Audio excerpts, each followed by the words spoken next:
Hemos estado hablando acerca de qué?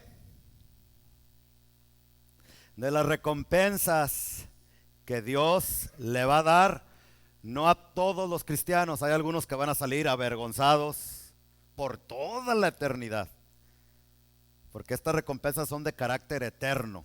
La pérdida va a ser por toda una eternidad allá en el cielo, donde te va a pesar no haber servido a Dios como la palabra de Dios enseña. Pero pastor, allá en el cielo va a haber alegría, va a haber gozo. Yo sé. Entonces, ¿cómo explica eso? No puedo.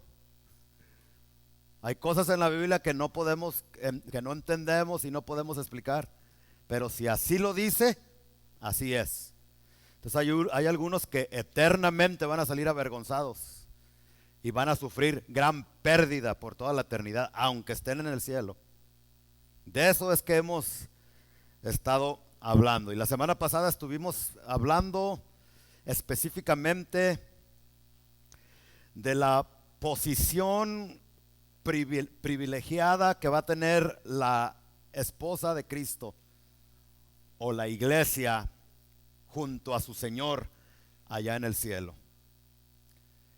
Entonces, puesto que vamos a tener una posición muy privilegiada en el cielo, porque mire, déjeme recordarle la posición que vamos a tener nosotros. Dijimos que después de Dios no va a haber nadie más privilegiado que la iglesia de Jesucristo.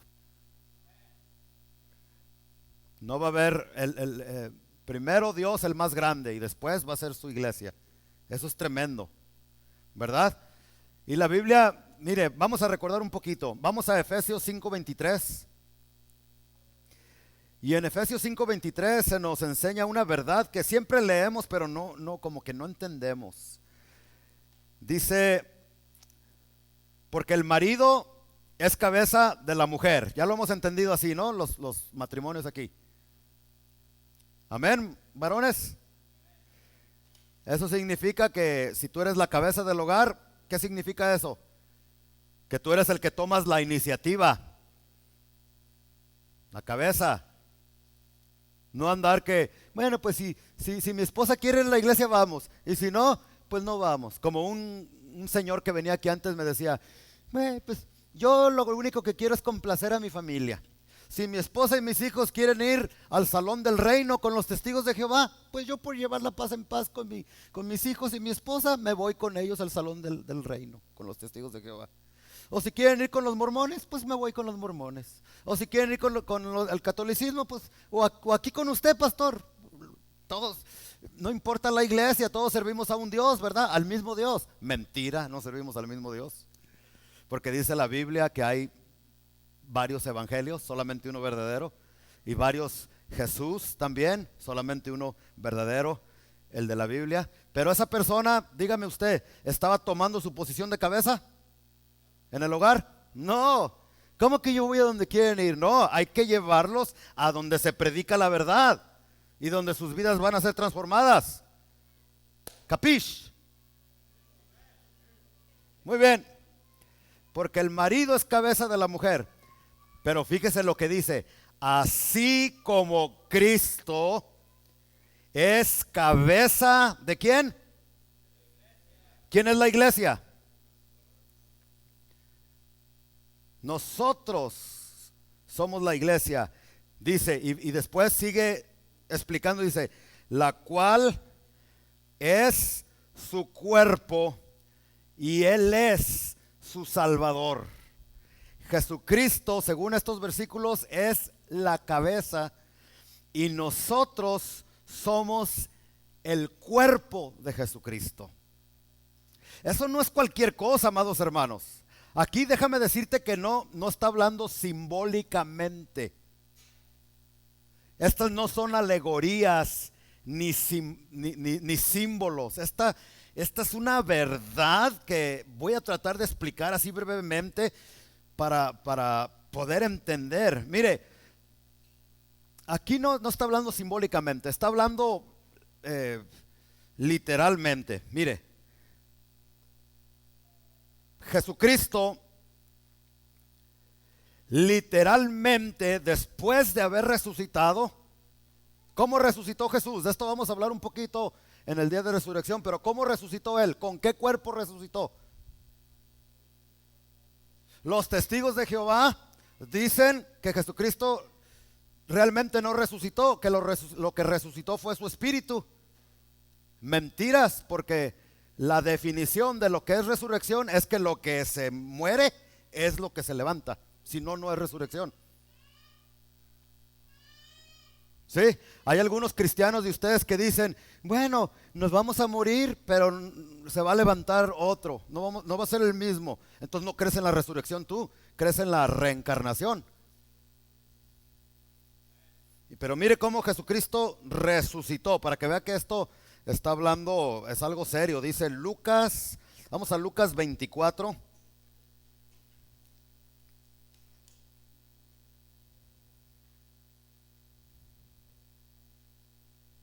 Lucas 24, 36.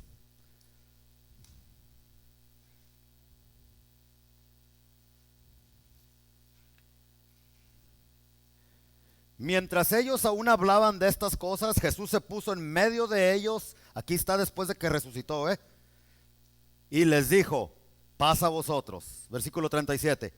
Entonces, espantados y atemorizados, pensaban que veían ¿qué? Pensaban que veían un espíritu, como dicen los testigos de Jehová y otras sectas. 38 dice, pero Él les dijo, ¿por qué estáis turbados y vienen a vuestro corazón estos pensamientos? Mirad, fíjese, mis manos y mis pies, que yo mismo soy, no otro, no un espíritu, yo, el mismo que me morí, es el mismo que resucitó. Y luego, por si no creen, dice, palpad y ved, porque un espíritu no tiene carne ni huesos como veis que yo tengo. ¿Sí leyó allí? ¿Fue una invención mía? ¿Cómo resucitó Jesús? ¿En espíritu solamente? No, dice, un espíritu no tiene carne ni huesos como veis que yo las tengo. Y las buenas noticias es que la Biblia nos enseña que así como Cristo resucitó con ese cuerpo, usted y yo, si ponemos nuestra esperanza en Cristo y llegamos a morir físicamente en esta tierra, en el día de la resurrección, vamos a resucitar, a levantarnos con un cuerpo de carne y hueso igualito al de Jesús. Que muchos piensan que cuando muramos y resucitemos vamos a resucitar con otro cuerpo, un espíritu por allá volando. No, va a ser tu mismo cuerpo, el que tienes ahorita es el que vas a resucitar. No igual, ya no va a haber corrupción en tu cuerpo, va a ser mejorado. ¿Cómo dicen cuando sacan un automóvil más nuevo? Mejorado y se me escapa la palabra. Actualizado, renovado, transformado. Una de las cosas es que tu cuerpo ya no va a tener sangre, tu cuerpo nuevo, porque el cuerpo ya no la sangre ya no va a precisar sangre. Bueno, pero por si hubiera alguna duda, fíjese lo que sigue diciendo en el 40, dice, y diciendo esto les mostró las manos y los pies. Y como todavía ellos de gozo no lo creían y estaban maravillados, les dijo, ok, ¿no me creen? ¿Tienen algo para comer aquí? Qué alegría, ¿no? Que en el cielo, digan amén los gorditos aquí. Aunque no precisemos comer, vamos a poder comer allá en el cielo. Tremendo, ¿no? ¿Cuántos quieren irse con el Señor y tener ese cuerpo nuevo? Entonces se enferma y no ande llorando que no, que ore para que no me... Bueno. Entonces, versículo 42, le dieron parte de un pez asado. ¿Cómo se come el pescado? ¿Frito o asado? El frito te hace mucho daño, te tapa las venas. Y después te anda dando la patatús. O se te tuerce la cara. O cosas así. Hay que seguir el ejemplo de Jesús, mis hermanos. Le dieron parte de un pez metido en aceite, asado en las brasas, mi hermano, con miel. Yo cuando como pescado lo he probado con miel, qué bueno está. Y algunos de ustedes dicen, uy, no, yo lo quiero con chilito. ¿Tú crees que vas a tener mejor gusto que el Señor Jesús? Pruébelo con miel. Si el Señor Jesús lo comió así, es que es bueno. Y aquí un mensaje para los vegetarianos, que ay, que la carne no, y ay, que mira, Jesús aquí estaba comiendo carne. Y además comía borrego también, porque en el de la Pascua, poquito antes de morir, comió comida y ahí era carne y era grasa, era de lo gordito, de lo que los doctores te están diciendo que te hace daño, es totalmente lo contrario. Si te dicen, no comas sal, porque sabe que come mucha sal. Puras mentiras de los doctores que ni siquiera llegan a los 50 años, la mayoría de ellos se muere a los 53 años. ¿Qué le anda haciendo caso a un doctor que se muere a los 53 años? Y tu abuelito allá en México 100 años y todavía no se muere. No. Y él, mira, todo lo que te diga el doctor haz lo contrario. ¿Ok? Porque que se le subió el colesterol y ya le están dando medicinas para bajar el colesterol, y tú sabes que tu cerebro está compuesto, no me acuerdo, más que el 90% de puro colesterol, y se necesita el colesterol. Entonces ya con sus pastillas de colesterol, y ya después se enferman, ya no pueden responder sexualmente, ya están todos bueno, esta no es clase de dieta. Bueno, entonces no estaba hablando aquí simbólicamente, porque vemos a Jesús que él literalmente tenía su cuerpo de carne y hueso. Entonces cuando dice que nosotros somos su cuerpo, aquí está hablando, hermanos, de una unidad orgánica que nosotros tenemos con Cristo. Digan todos conmigo, unidad orgánica. Vamos a hacer la diferencia aquí para que entienda, mire. El presidente de una compañía grande, con sus trabajadores, con sus empleados, ellos tienen una unidad funcional, no orgánica. Tú vas a tu trabajo, está tu jefe, está el dueño de la compañía, están los empleados. Ustedes tienen una unidad, pero no es una unidad, es una unidad funcional. Pero el pie en tu cuerpo, con tu mano, con tu cabeza, con tu estómago, con todos los miembros de tu cuerpo, a eso se le llama una unidad orgánica. De esa clase de unidad es la que está hablando aquí la Biblia cuando dice que tú y yo estamos unidos a la cabeza, que es Cristo, que somos el cuerpo de Cristo. No es un simbolismo, una simbología para que entiendas una verdad espiritual. No, es una unidad orgánica. ¿Ya me entendieron la diferencia? Como que no, nadie no dijeron amén. Es una unidad. Mire, no, pues no entiendes. Tu mano y con tu otra mano están unidos orgánicamente. Esta es la clase de unidad que está hablando en la Biblia, que estamos unidos a Jesucristo. Pero si no me ha entendido, vamos a verlo más de cerca todavía. ¿Qué le parece? Vamos todos a Génesis capítulo 2, versículo 23. Y allí el Señor nos va a dar más entendimiento.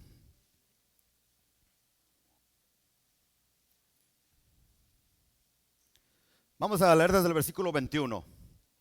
Vamos a ver cómo comenzó la primera pareja, el primer matrimonio, la primera familia. ¿Están todos? Génesis 2:21 dice: entonces Jehová Dios hizo caer sueño profundo sobre Adán. Y mientras éste dormía, tomó una de sus costillas y cerró la carne en su lugar. ¿Verdad? Versículo 22, o sea, le iba a traer una esposa a Adán, porque el pobrecito estaba solo. Dice la Biblia que no es bueno que el hombre o la mujer estén solos. Versículo 22, y de la costilla que Jehová Dios tomó del hombre, dice, hizo una mujer y la trajo al hombre. Hermana Juanita, por allá viene una persona que quiere entrar. Abra la puerta, por favor, ¿no? Y de la costilla, todos volteen para acá, mis hermanos. Y de la costilla que Jehová Dios tomó del hombre, hizo una mujer y la trajo al hombre. ¿Hizo una qué, hermanos? A ver, volteenme, a ver para acá, todos para acá. Pero fíjese lo que dijo Adán. Estamos hablando de carne y hueso, ¿verdad? Dice el versículo 23. Dijo entonces Adán: esto es ahora hueso de mis huesos y carne de mi carne. Esta será llamada varona, porque del varón fue tomada. Por tanto dejará el hombre a su padre y a su madre, y se unirá a su mujer, y serán una sola ¿qué? Esa es unidad orgánica. Ustedes que están casados, simultáneamente tienen su propia personalidad, son distintos, pero al mismo tiempo, de alguna manera que no lo podemos explicar, ustedes están unidos orgánicamente, tú a tu esposo y tú a tu esposa, de tal manera que dice que son una sola carne. ¿Sí me están siguiendo? ¿Por qué cree que el divorcio es tan devastador? Aunque ahorita está bien de moda, ¿no? Pero es tan terrible el divorcio porque tú dices, pues yo no me veo como una sola carne con mi esposa, yo no sé de qué está hablando la Biblia, puras exageraciones, y te divorcias y hay sangre, y hay dolor, y hay tristeza, y hay miseria. Por eso si alguno de aquí me está escuchando y está tratando o tramando o planeando divorciarse de su mujer o de su esposo, no lo hagas. Pregúntale a las personas que se han divorciado para que veas el dolor terrible por el que pasan. Yo he conocido personas que tenían, mira, dinero y pudieran tener casas, carros, pero cuando se divorcian se les acaba todo eso, se les acaba la felicidad, hay división con la familia, porque son una sola carne, así como tú y yo somos una sola carne con Jesucristo. Pero por si todavía no le quedó alguno claro, fíjese lo que la palabra de Dios nos sigue diciendo. Aquí vemos que Adán dice, ahora esta es carne de mi carne y hueso de mis huesos. Pero después vemos, vayan conmigo a Efesios 5. Efesios 5.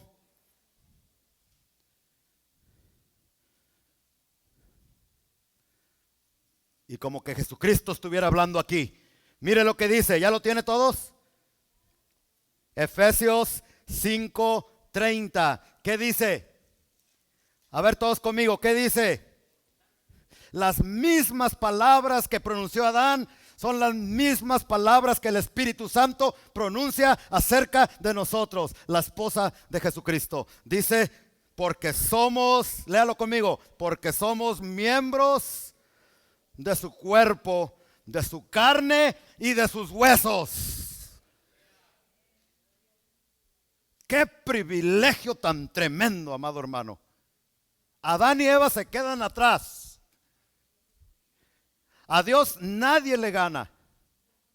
Porque el diablo, cuando hizo que Adán y Eva cayeron, el diablo pensó que ya los tenía y que los había arruinado.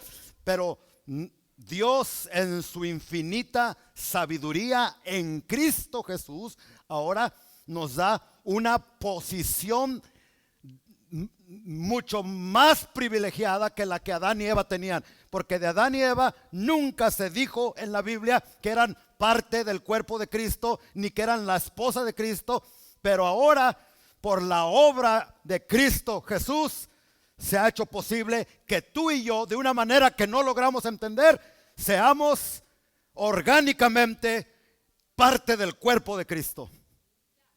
Gracias por su entusiasmo. Mire cómo. Qué tremendo. Tremendo. Yo cuando leo estas verdades, así como el esposo, mire, cuando Adán, para Dios darle esposa a Adán, lo primero que hizo fue dormirlo. Fue la primera cirugía, fue la primera operación, y de su costilla sacó a su esposa, a Eva. Dice la Biblia en Primera de Corintios 15:45 que Jesucristo es el segundo Adán, que es el último Adán. Y fíjese cómo nació la esposa de Jesucristo. En esa cruz también, cuando él durmió, cuando él había muerto, uno de los soldados llegó, ¿se recuerda? Y con una lanza para ver a ver si estaba vivo o estaba muerto, le encajó la lanza en su costado. Y de ese costado es que también la esposa, la iglesia de Jesucristo, nacimos 2000 años atrás en el Monte Calvario. Esto es lo que nos espera ya en el cielo. Por eso yo le decía que después de Dios nadie va a ver más grande y más privilegiado que la esposa de Jesucristo por las eternidades. Esto ya se lo prediqué en estos domingos pasados, pero es un recordatorio para que usted mire quiénes somos. Como lo suelo decir, lo vuelvo a repetir, dile al que está a tu lado, tú no eres cualquier pelagartón. Dile, tú no eres cualquier pelagartona.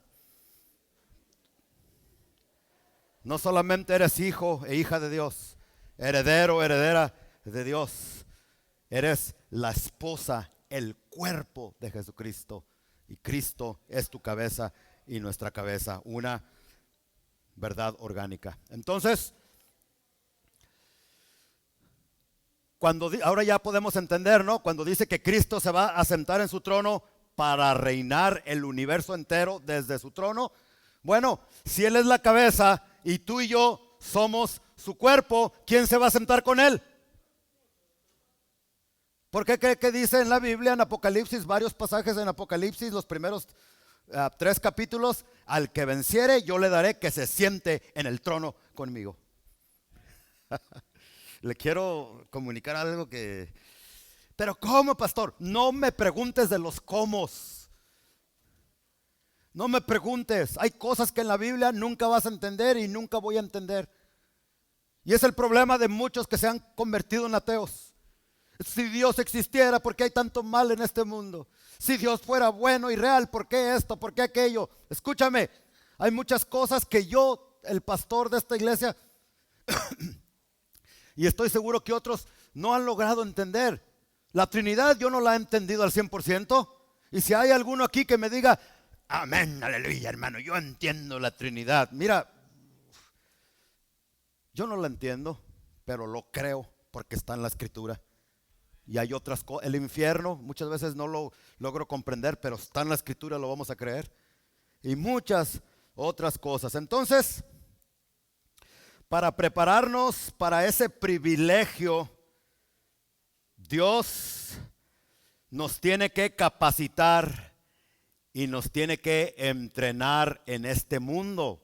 Porque si vamos a reinar y a gobernar juntamente con Cristo, pues Dios nos tiene que meter a la escuela. Aquí y este mundo es una universidad, es una escuela donde Dios constantemente nos está enseñando lecciones al cuerpo de Cristo que nos van a preparar para que cuando llegue el momento de gobernar juntamente con Cristo estemos preparados. De ahí es que la respuesta a los problemas. ¿Por qué si yo soy bueno, Señor, y no hago nada malo, me vienen problemas, me vienen conflictos, me vienen situaciones difíciles? Es que es a través de los problemas y de las situaciones difíciles que Dios está moldeando nuestro carácter y se está deshaciendo de nuestro orgullo para prepararnos, para formar resistencia en nuestro cuerpo. Es como el que quiere correr, el que quiere correr un maratón. Primero, hermano José, tiene que entrenar, tiene que correr para desarrollar resistencia. Y cuando venga el maratón, no se me desmaye medio camino, sino que pueda llegar hasta la meta final. Entonces, no todos los problemas, porque muchos nosotros mismos nos los causamos. Pero hay problemas que sí vienen de parte de Dios, que Él permite en nuestras vidas, porque Él sabe que esa situación difícil nos va a ayudar. Entonces, si alguna persona ahorita está pasando por alguna situación difícil, hermano, escúchame, es la mano de Dios que te está preparando para aquel día cuando te sientes juntamente con Cristo en su trono para gobernar el universo entero. Yo sé que hay muchos cristianos aquí que tienen 15, 20 años de escuchar la palabra de Dios y no habían escuchado esto. Yo lo sé, no lo ignoro, pero no les estoy predicando algo que no está en la escritura. ¿Está en la Biblia, sí o no, mis amados hermanos? Entonces, para eso es que Dios permite muchas veces los conflictos, pero no solamente permite que vengan conflictos a nuestras vidas, sino que Él nos dice cómo manejar, cómo enfrentar y cómo agarrar esos conflictos, esos problemas, así como se agarra el toro por los cuernos, para que cuando te venga la situación difícil no termines siendo una víctima como muchas personas. Ay, todo el mundo habla de mí. Ay, todo me dicen. Ay, esta cruz que me tocó a mí. Ay, pobrecito de mí. No, no, no, no, no. El propósito de los problemas y las situaciones difíciles no es para que te conviertas en una víctima, sino en un victorioso, prepararte. Entonces, prepararte para esa posición que Dios te va a dar. Porque esa posición, aunque todos somos cuerpo de Cristo, no va a ser para todos, va a ser solamente para los cristianos que se esforzaron, que fueron justos, que fueron obedientes. Amén. Y Cristo nos dice, no nos deja ahí nomás ahí, a ver, ok, tú enfrenta ese problema, ya no. Si alguno de ustedes tiene una situación difícil, el Señor nos dice exactamente qué hacer. Y lo vamos a ver ahorita bien rápido. Mateo 18. Mateo 18.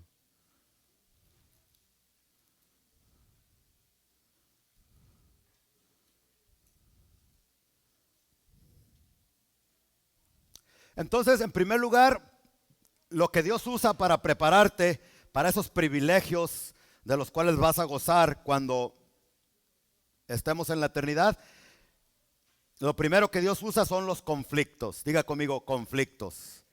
¿A cuántos de ustedes les gustan los conflictos? ¿A cuántos les gustan los conflictos? A nadie, pero son necesarios. Y Jesucristo nos dice exactamente qué hacer cuando venga un conflicto. Mateo 18, versículo 15. El conflicto comienza con la persona que tienes ahí a tu lado. Dice, por tanto, si tu hermano peca contra ti, ahí está.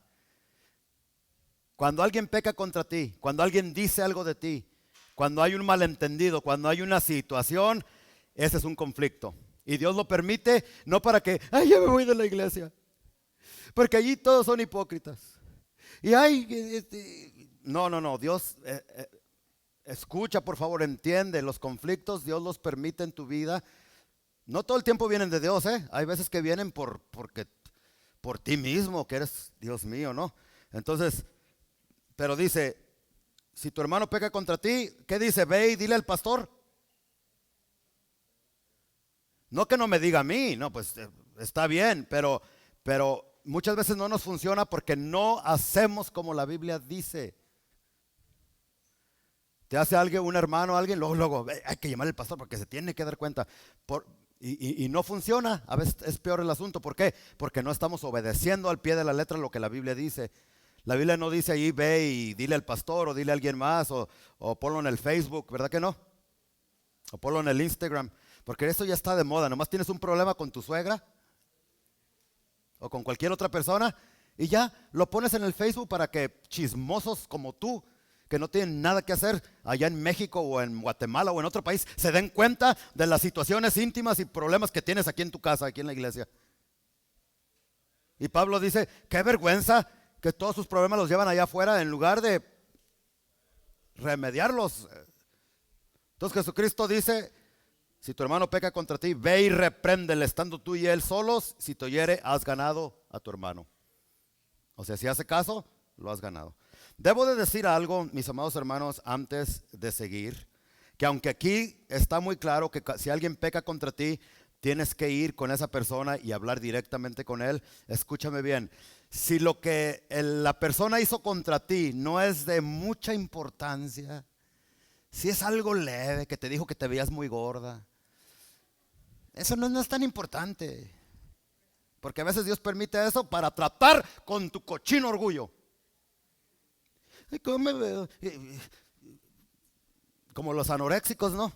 Que están bien flacos, que parecen jirafas y piensan que están bien gordos. Es un problema espiritual también ahí, ¿no? Entonces, no todo el tiempo cuando tienes problemas o alguien viene o dice algo de ti, tienes que ir a confrontarlo. La Biblia dice en Proverbios capítulo 19, versículo 11, que es honor de los... vamos a leerlo mejor. Proverbios 19, 11. Y luego regresamos aquí. ¿Sí estamos?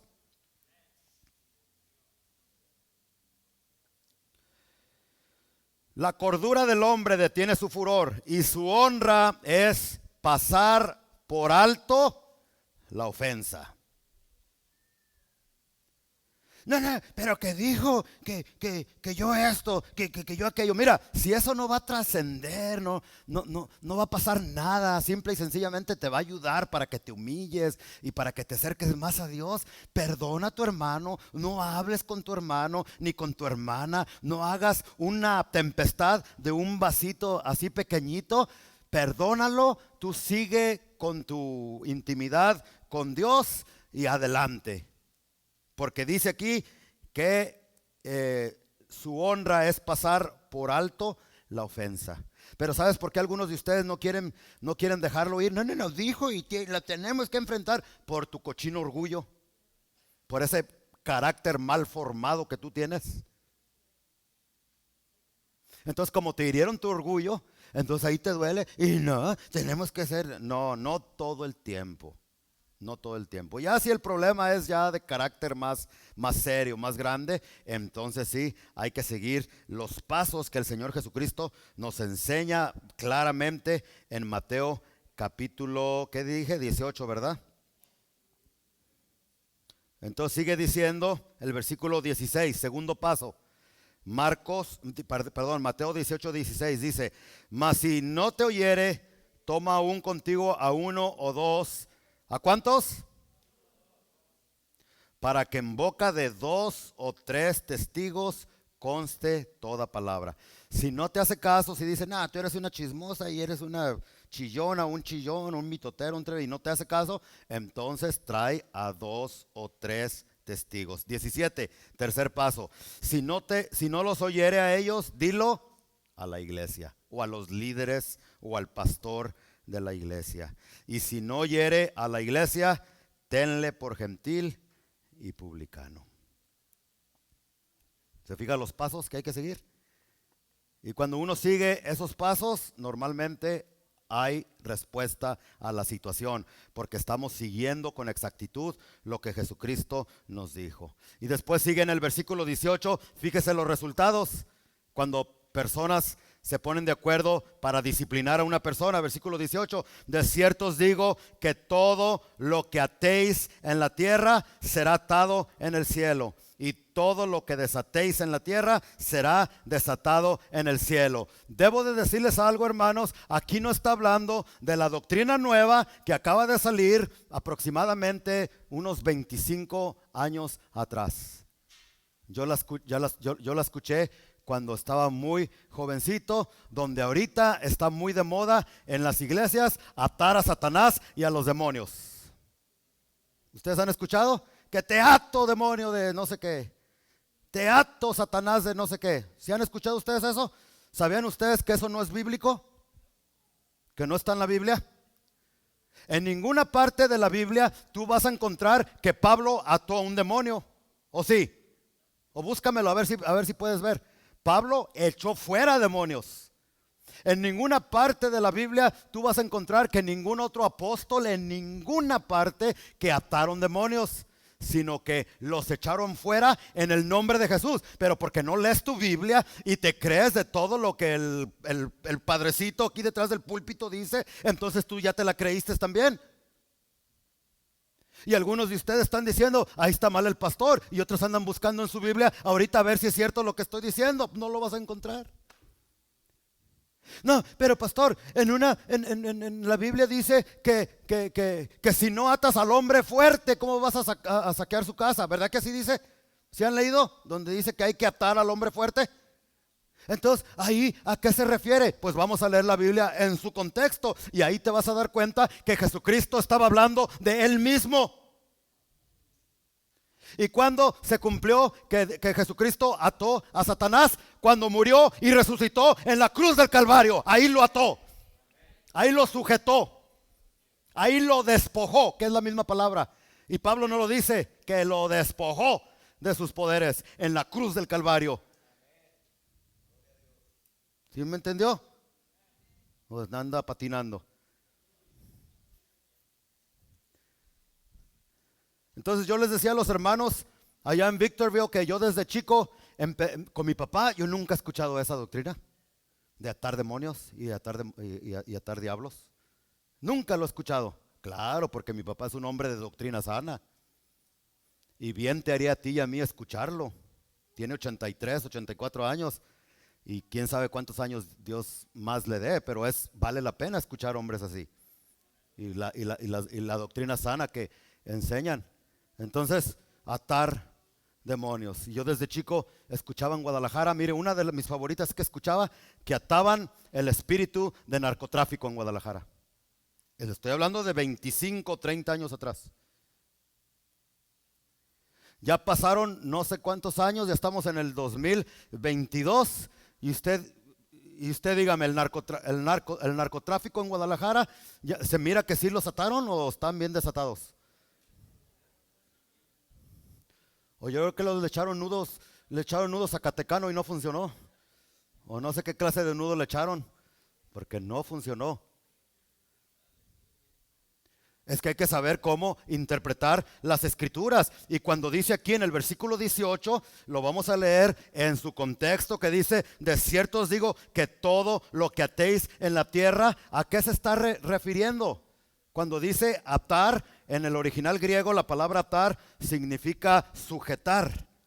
Y en el contexto que estamos leyendo significa disciplinar. Con autoridad. Entonces, de cierto os digo que cuando ustedes ejecuten autoridad en la tierra, pues será ejecutado en el cielo. Toda la autoridad de Dios va a estar contigo. Y todo lo que desates, o sea, cuando los perdones porque se arrepintieron, será también desatado allá en el cielo. ¿Sí aprendieron algo? Entonces, ¿qué hago con los demonios?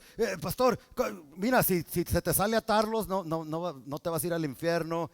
Dios conoce tu corazón, pero según la palabra de Dios, echamos fuera a los demonios en el nombre de Jesús. Los reprendemos en el nombre precioso de Jesús. Entonces en el versículo 19 continúa y dice, otra vez os digo que si dos de vosotros se pusieren de acuerdo en la tierra acerca de cualquiera cosa que pidieran, ahí está hablando de la disciplina también. Porque muchos, me pongo de acuerdo con mi hermano para pedirle un Cadillac a Dios, para pedirle el carro último modelo a Dios. Me pongo de acuerdo, no, está hablando cuando los hermanos se ponen de acuerdo y le piden a Dios después de ver al hermano que hizo esto, que hizo aquello, etcétera, etcétera. Y luego mi versículo favorito, que es el que más se malinterpreta por la iglesia, por las iglesias chiquitas que tienen 2 o 3 personas. Y cuando faltan 2 o 3 y que nomás tienen una persona, no se preocupe, hermano, donde están 2 o 3 congregados en su nombre, ahí está Cristo. ¿Y donde está uno no está Cristo? No, si tú estás en tu casa ahí solito, ¿no está Cristo ahí contigo? Entonces, ¿por qué dice aquí 2 o 3?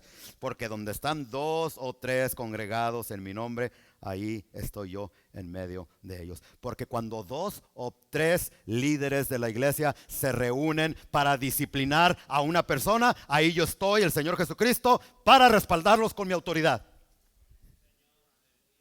Y esto es a lo que se refirió Pablo en 1 Corintios capítulo 5, cuando dijo a ese que se anda teniendo relaciones sexuales con su madrastra, entréguenlo a Satanás, o sea, disciplínenlo.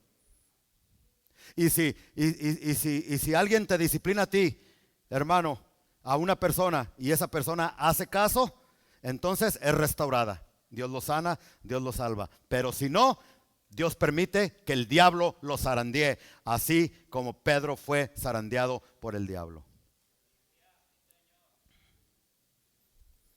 Entonces, lo primero que Dios usa para prepararnos, para sentarnos en el trono juntamente con Cristo para reinar, son los conflictos. Ya no chille, hermano, si anda teniendo problemas o situaciones ahorita, denle gracias a Dios. Gracias, Señor, que me estás preparando para esas posiciones. Y tengo que pasar por situaciones difíciles, porque imagínese, si dice, hermano Amador, si dice que vamos a reinar y gobernar con Jesús, tenemos que reinar y gobernar sobre gente, sobre creaciones.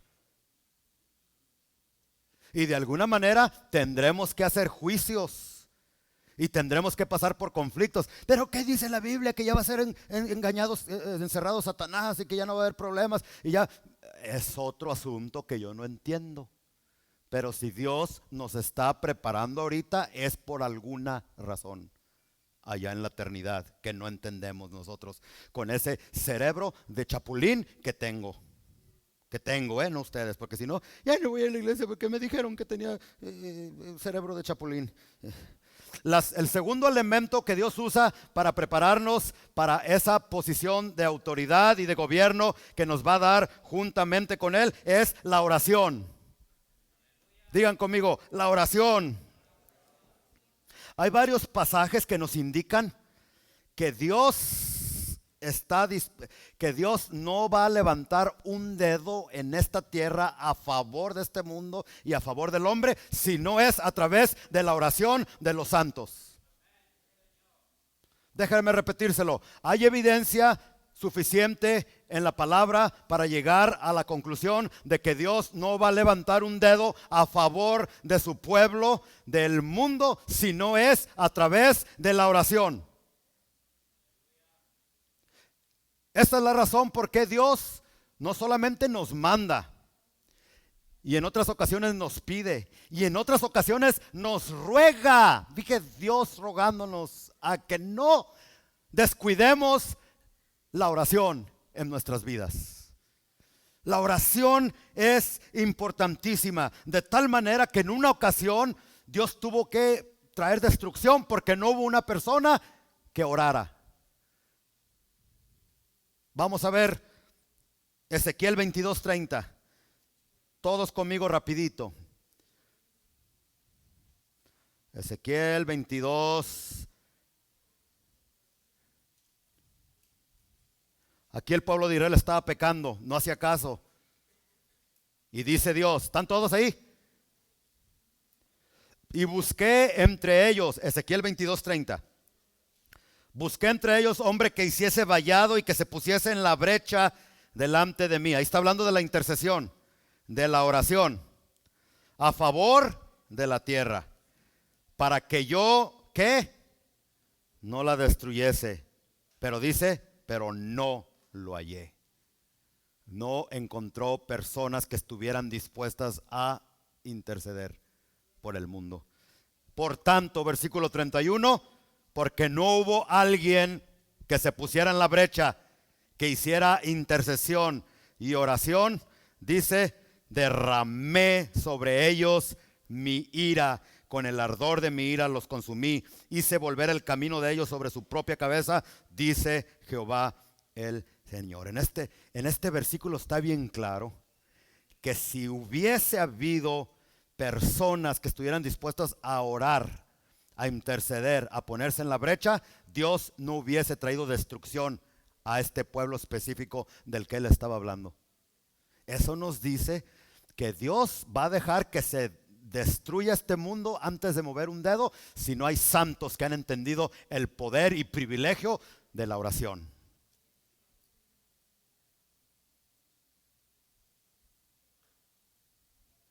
Dios no va a hacer nada sin la cooperación de su iglesia, de su esposa. ¿Se fijan el privilegio tan tremendo que tenemos? De ahí que se explican versículos difíciles de entender como Juan 20:22. Vaya conmigo a Juan 20:22.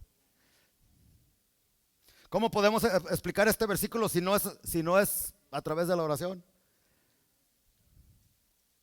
Es un versículo que la Iglesia Católica ha malinterpretado por siglos.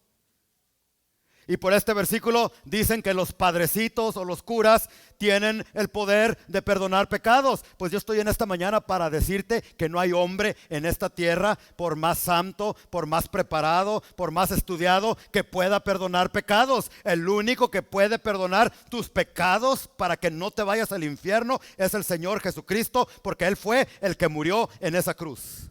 Y si hay alguna persona aquí que ha cometido pecados terribles, que digas, yo no tengo esperanza, yo pequé más allá de lo permitido de Dios, es el diablo que te lo está metiendo en tu cabecita. Si tú vienes a Cristo, te arrepientes de todo corazón y le pides perdón, todos esos pecados Él los lava con su sangre preciosa y tú quedas completamente perdonado, como si nunca hubieses pecado.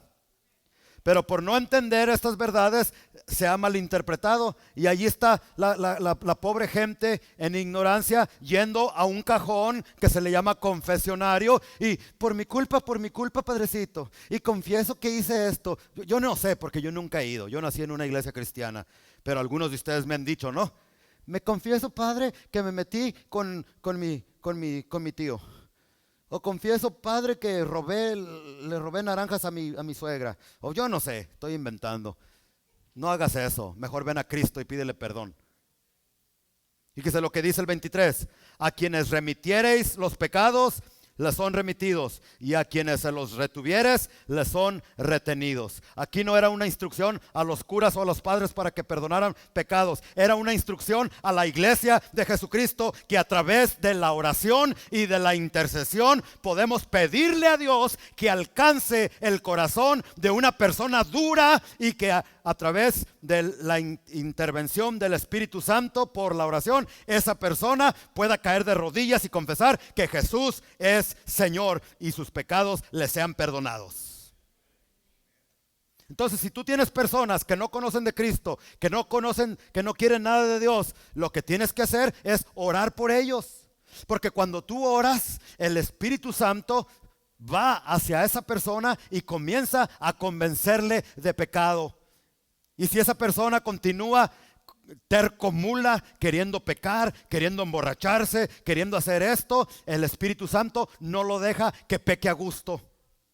Y es un desdichado, un desgraciado y un infeliz pecando, porque allá está todo borracho y no es feliz porque el Espíritu Santo está tratando con él. Y si bien Dios no puede hacer que una persona venga a la fuerza a la iglesia y se arrepienta, pero es a través de la oración que el Espíritu Santo poco a poco, con amor y con paciencia, comienza a ganarse el corazón de ese ser querido que tú quieres que venga a los pies de Jesucristo. Pero es a través de la oración. Amén. Pero este y otros versículos nos dicen que Dios no va a hacer nada apart from prayer. Para que me entiendan los gringos. Sin la oración, Dios no va a hacer nada. Eso lo podemos leer y entender en Apocalipsis 22:17. Alguien léame Apocalipsis 22:17 en voz alta. ¿Qué dice?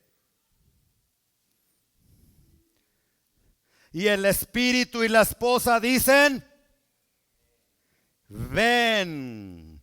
¿Quién dice ven, Jesús? ¿La esposa solamente?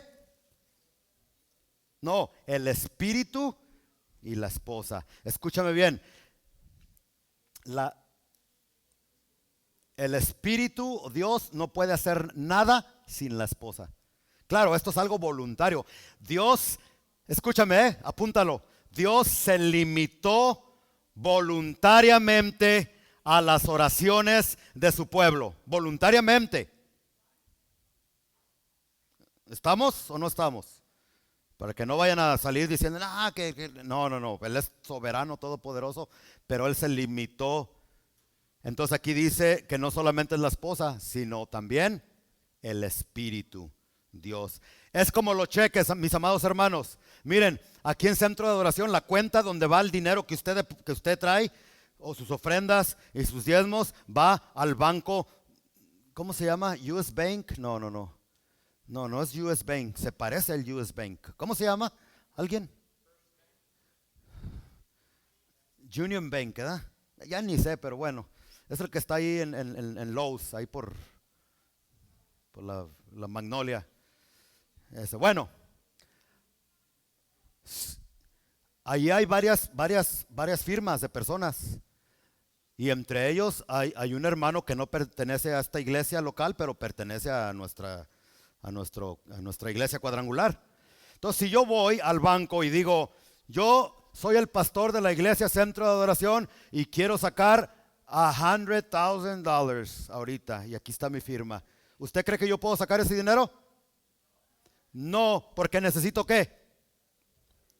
Necesito otra firma, necesito otras firmas, para que con esas firmas todos sepan que estamos todos de acuerdo y todo es legal. Lo mismo es en la oración. Cristo ya dio su firma en la cruz del Calvario. Ya hizo Él todo lo que tenía que hacer. Ahora nosotros tenemos que firmar como a través de la oración.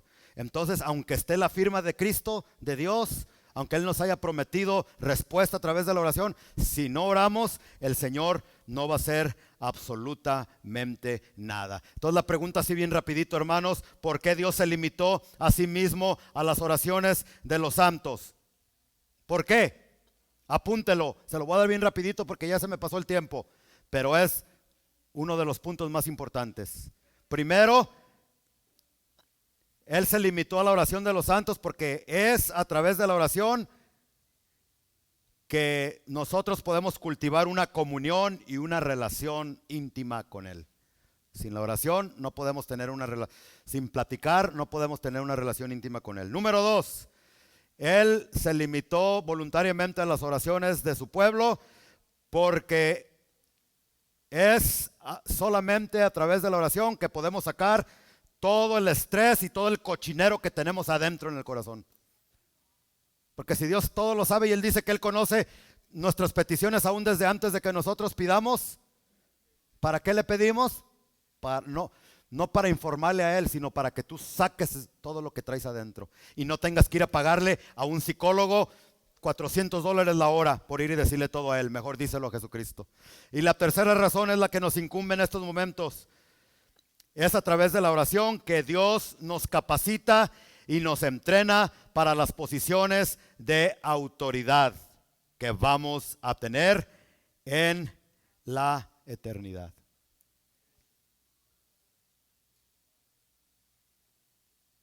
Solamente 2 versículos más y termino. Éxodo 17:9. Para que vea que cómo Dios nos entrena a través de la oración. Mire, ¿usted cree que Dios podría vencer al diablo sin necesidad de oración, de fe y de nosotros? ¿Usted cree que Dios pudiera acabar de una vez por todas con el diablo sin necesidad de tu oración y de tu fe? ¿Él pudiera, sí o no? ¿Y por qué no lo destruye ya? ¿Por qué no lo echa al lago de fuego ya? Contésteme. Porque Dios está usando el diablo para entrenarte a ti, para que desarrolles resistencia en tu vida espiritual, para que enfrentes al peor de los enemigos de Dios en el universo, para que cuando estés gobernando con Él allá en el cielo, tengas experiencia. ¿Por qué Dios? Si Dios fuera real, ¿por qué el diablo? Porque te está entrenando, cabezón. Te está entrenando, te está capacitando. ¿Tú crees que Dios no pudiera? El diablo, he's no match for God. He could destroy him any second. Tremendo. Híjole, yo le estoy dando tanto oro y algunos de ustedes, ay, yo tengo hambre, ¿por qué no acaba? Ay, ¿cómo tarda? Ay, cállate, cállate mejor.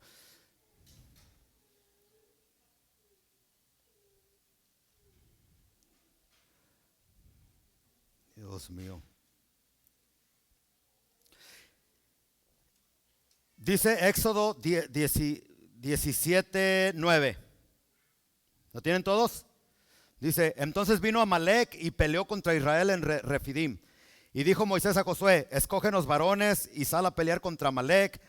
Mañana yo estaré sobre la cumbre del collado y la vara de Dios en mi mano. E hizo Josué como le dijo Moisés, peleando contra Amalek. Ahí era un pleito de veras, ¿ok? Y Moisés y Aarón y Hur subieron a la cumbre del collado a orar. Y sucedía, fíjese, este versículo clave, léanlo todos, versículo 11. Sucedía que cuando alzaba Moisés su mano, o sea, cuando estaba intercediendo, cuando estaba orando, Israel ganaba. Mas cuando él bajaba su mano, ganaba Amalek. Fíjese cómo Dios nos entrena. Versículo 12. Y las manos de Moisés se cansaban, por lo que tomaron una piedra y la pusieron debajo de sus brazos y se sentó sobre ella, y Aarón y Hur sostenían sus manos, el uno de un lado y el otro de otro. Así hubo en sus manos firmeza hasta que se puso el sol. Y los siguientes versículos dicen que destruyeron totalmente a sus enemigos. ¿Por qué los destruyeron? ¿Porque eran grandes gladiadores y peleadores? A lo mejor sí. Pero la respuesta es porque había un hombre que estaba intercediendo. Y cuando tú oras en el mundo espiritual, se mueven cosas que tú no te imaginas.